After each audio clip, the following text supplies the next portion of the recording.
Precisely then, who are these murderers? And are they on the increase? Dr. Morris lectures on criminology at the London School of Economics.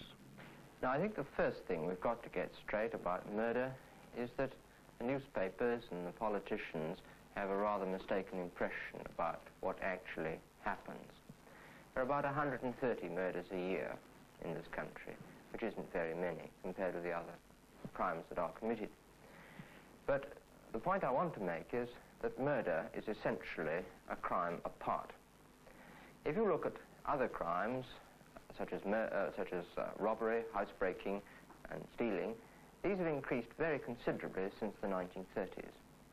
If you look at a crime like wounding, which is very similar to murder in many ways, you'll find that in the period 1930 to 39, there were 46 woundings per million of population.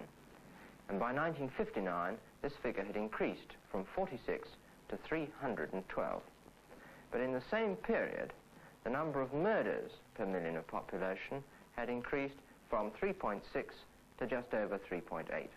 In other words, murder is a crime apart. Now, who are the people who commit murders?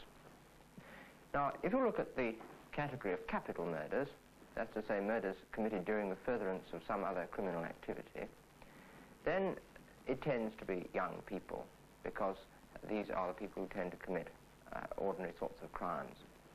But if you look at non-capital murders, you'll find that there are as many men in their 30s and 40s and 50s as there are in their early 20s and teens who commit murder.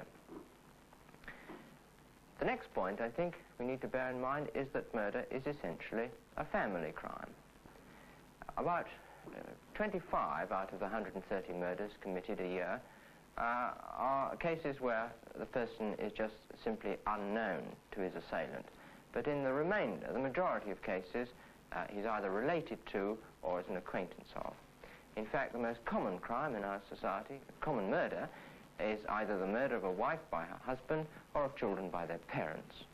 In fact, children, one might note, are far more likely to be killed by their parents than they are by some marauding sex killer in the park outside.